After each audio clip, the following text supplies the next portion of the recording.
And welcome back to the Financially Simple Experience. So over the last 6-7 weeks now, we've been discussing this question, should I sell my business? Roughly 6 weeks ago, I introduced this idea that so many business owners right now are being approached to potentially sell their business, either through an unsolicited position by a key employee, maybe a bank, maybe someone like me is putting a bug in their ear, maybe a friend, a cohort out there has sold a business. And we looked at, the rise of the tax bill potentially, depending on what Congress in all their glorious wisdom is going to do. And we looked at cash and inflation and just so many different lines are aligning. 2020 rocked everybody's worlds, and especially business owners. I've mentioned several times on the podcast that we had, grown, strapping, big old burly men that you'd want to play linebacker on a football team just weeping because of 2020. And so I want to come back and wrap it all up. We've had 2 attorneys on the podcast talking about, personal planning, talking about the actual transaction documents, things to consider. We've spoken to a business owner who's actually sold a business by themselves. We've spoken to a broker and an M&A advisor. But now let's talk about you. Let's talk about you, the business owner. How do you know it's just not a fleeting, emotional decision? I've had this conversation more than 3 dozen times this year alone.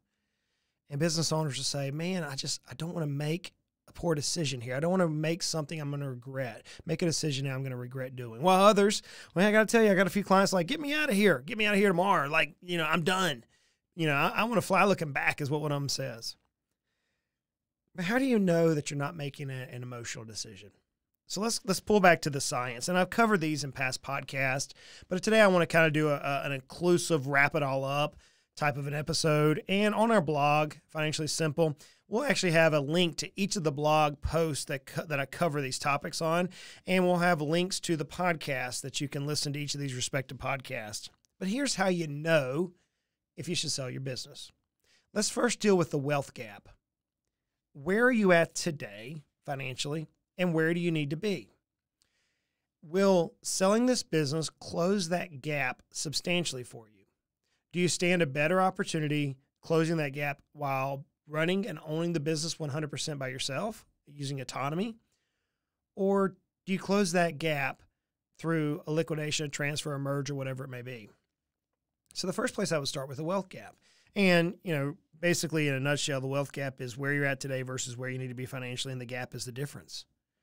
So we have some clients that they had to make X number of dollars from the sale in order for them to, quote, retire. Yet we had a few other clients who said, it's not about the wealth gap. I've already met that. It's a matter of lifestyle quality. What do I do next? So we first look at our personal financial life. Does it make sense for us to sell the business?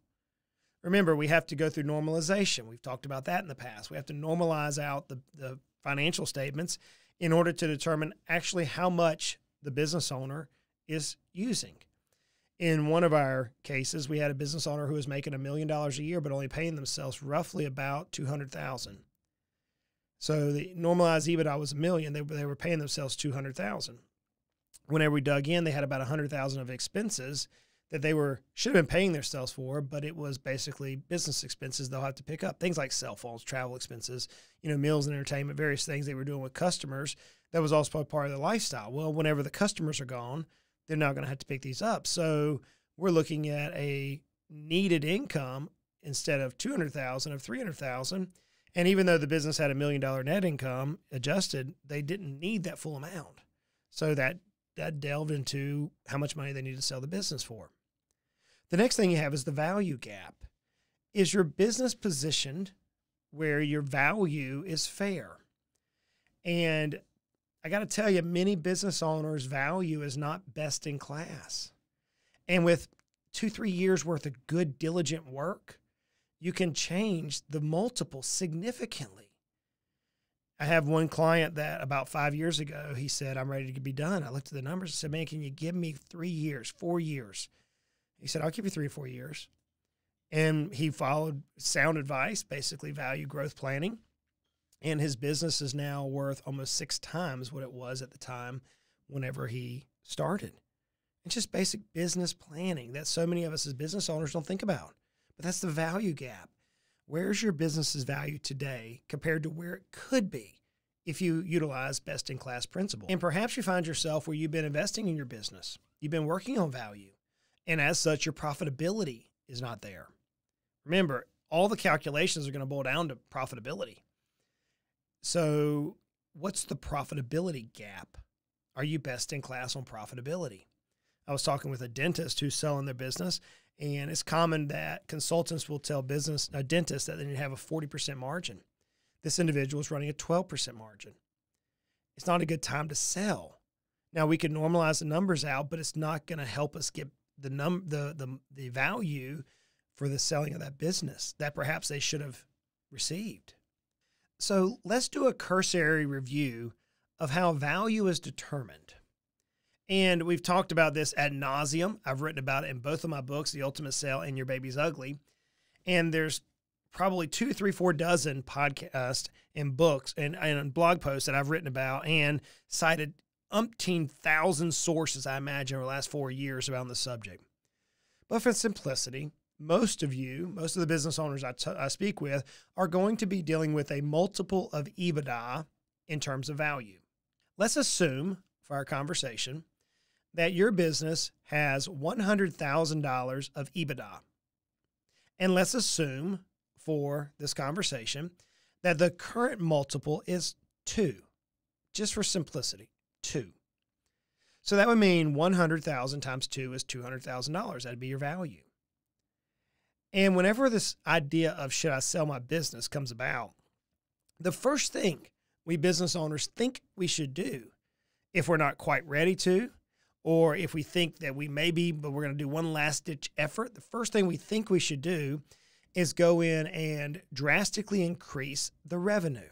So let's say, for example, that you were able to double your revenue from $100,000 to $200,000, and the multiple stayed the same. So 200,000 times the previous multiple of 2 means your business is worth $400,000. But do you realize you just worked twice as hard for a double revenue standpoint, or double value standpoint? What if instead we left our revenue the same at $100,000, but we increased the multiple? And let's say we doubled the multiple, just for simple illustration. We went from $100,000 in revenue times a multiple of 4. We had $400,000, the exact same value that we had by doubling our efforts. You see, chasing profitability,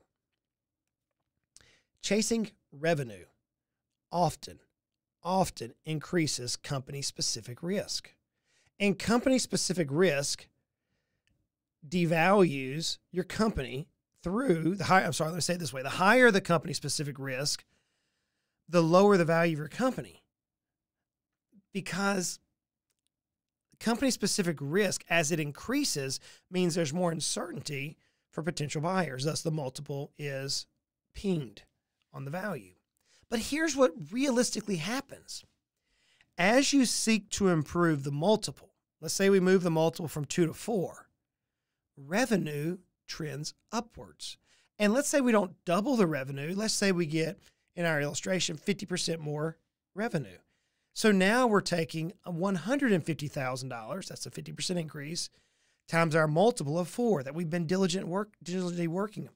Let's say we increase our revenue by $50,000, a 50% increase, and it goes from $100,000 to $150,000. And yet at the same time, we have been diligent to increase the value of our multiple, and we moved our multiple from 2 to 4. So friends, here's where the power of trying to close the gaps and why now may not be the time you want to sell. If you take $150,000 times the multiple of 4, you have a $600,000 value. Now, I've often said that we love to teach clients how to double their net worth every 3 to 5 years. Let's assume, like most business owners, this business comprises of 80% of your net worth. If the value went from a current $200,000 to $400,000, you've got a doubling. We've seen several times where it goes from $200,000 to hypothetically $600,000, and we've seen multiplicative movement in a very short period of time. If you've been working along this type of a metric and you have a business that is best in class, in other words, when I say best in class, my mind says that you are the envy of your peers. You have peers calling you saying, how are you doing what you're doing? That's best in class. Best in class is you've been asked to come and speak on the topics of your business, or perhaps somebody within your organization is there speaking on a national level about the topics of your business. You received national notoriety around the topics of your business. That is best in class. Friends, if you're not there, then it may not be the time to sell your business. I'm reminded of my friend Christopher Snyder, who wrote the book, Walking to Destiny. Walking to Destiny. I'm holding it up for those of you who are looking at us on YouTube. Walking to Destiny. 11 actions an owner must take to rapidly grow value and unlock wealth. It's a great book. Great book. In fact, whenever I first met Chris, I was already working in my own company through Value Growth, and I read his book, and I said, Chris, you nailed it. He nailed it with the 4, as he calls them, the 4 C's. C as in cat. He calls 4 capitals. Now, we all know, we heard Mr. Mateo talk about intangible and tangible assets. If I were to have a CVA come on, they're going to talk about intangible and tangible assets. Tangible assets are the thing that often appear on your balance sheet. Those are the tangible assets of your company. And the tangible assets will add 1 to 2 points on your multiple. That's just pretty standard. You know, if you've got $1 million in tangible assets, you've got $1 million to a $2 million company, depending on what industry you're in. That's standard numbers. But intangible assets can add 3+ in value. What are the intangible assets? And Chris denotes it all down to basically 4 areas. We talk about human capital. How strong is your team? See, whenever I say decentralization or removing the business owner from the epicenter of the business, what that entails is having a team that is capable of operating your company without you. And if you have a team that is able to completely replace the owner, your multiple just went through the roof. You just received the highest possible valuation, more than likely, by having some of that movement, just by having the right team in place. The second C is your customer capital. Your customer capital. I was asked a question as we were going through a particular evaluation, and they said, does any of the customers of the company currently comprise of greater than 5% of revenue? And the answer was no. Instantly, because the industry that this particular business was in, they're used to seeing 20% numbers per customer. Or they're seeing, you know, they have 1 or 2 or 3 big customers and a lot of small customers. But when you can say in this particular industry that, hey, there is not one customer in our database that currently provides greater than 5% of our annual sales or annual revenue, ding, the value, the multiple went up. Why? Because the risk to the buyer is mitigated. Thus, we've de-risked. We've lowered our company-specific risk. The 4th C is structural capital. Structural capital are the systems and the processes of the company positioned in such a way to where a buyer can buy it and not have to think.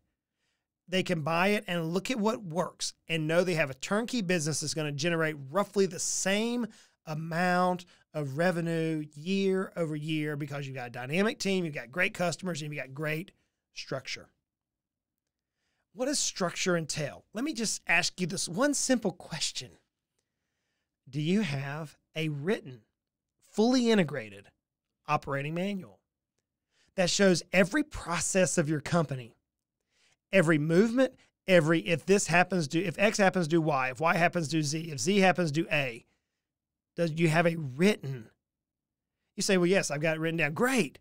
If I were to come in and interview your employees and I were to ask them how they would do it, would they know to go to that manual, and would they be able to utilize the service of that manual? See, if you have structural capital in place and something of that nature, now you have a higher multiple business. And the final C is social capital.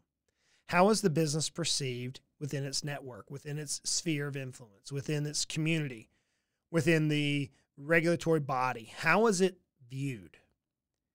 You see, you can often tell the social capital of a company simply by new client acquisition.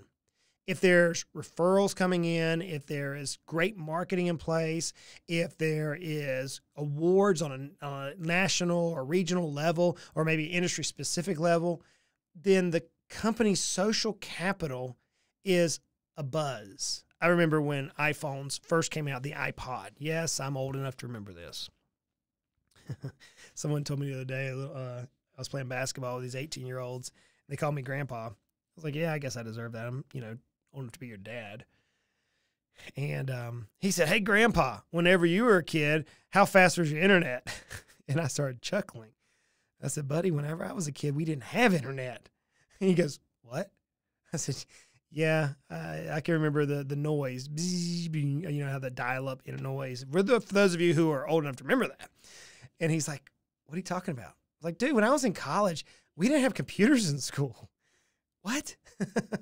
Yeah, I grew up in the sticks in South Georgia. I say all that to say whenever Apple first came out with their iPod, you remember the commercials with the white earbuds and the line going down to the iPod? The cord is all white. There was so much hubbub, so much media frenzy around the white. It was just a color, but it was news. It was social capital. Friends, if you can work on your human, your customer, your structural, and your social capital, again, Chris Snyder captures these in Walking to Destiny. If you can work on that, then oh my goodness. If you have the energy, then you may not want to sell. So I can give you lots of may nots. And may nots are going to require you, the business owner, to work in a fashion that you've never worked before. And candidly, many business advisors and CPAs and attorneys and bankers aren't going to understand it. That, hey, we're going to work to grow the value of the company. But if you work in this avenue and the right time comes, then like so many of our clients this year, you're going to receive, or I'm sorry, you can't say you're going to, you could receive an offer that would blow your socks off. That's just stupid in nature. I'm thinking of one of our customers. We've been working on his business now for about 7 years. 7 years we've been investing value into this company. And he pays us handsomely, thousands of dollars per month. And what he said was, I'm looking at this as an investment into my company's future. I remember when we first said that. I said, brother, you realize we're going to charge you, I think it was $3,000 a month or something like that. This gentleman's been paying us. It's like 3 to 4 meetings a month or something of that nature. And he said, over the last 7 years, I think it was, he goes, I've paid you, almost $200,000 in fees. Yet my business has quadrupled in value. And now he received an unsolicited offer. He wasn't even trying to sell. He was enjoying life. He had more cash. The company was operating without him. We were simply at this point acting as a board of advisors, just continuing to look at holes within the company, figure out smart, methodical ways in order to plug the holes without disrupting the revenue of the company or the momentum of the company. And he said, I paid hundreds of thousands of dollars in advisory fees for my business. My net worth has exponentially grown. And here I am today receiving an offer that if I tell my peers, they're going to think I'm lying. It was best in class. It was higher than you might imagine. Once this owner realized that, the decision of should I sell my company or not became different. So as maybe right now you're looking at this thing of business and saying, man, I'm exhausted. 2020, wow, it kicked me in the teeth. Now we're talking about tax changes and government regulations, and we got employees and we got banks. It's just, oh man, I'm just done. Maybe you've lost that energy and you're thinking about now maybe the time. Let me challenge you. Do you know your wealth gap? If you don't, reach out. We can help you with that. Do you know if your company is best in class? If you don't, reach out. We can help you with that. If it's not best in class, how much energy do you have left?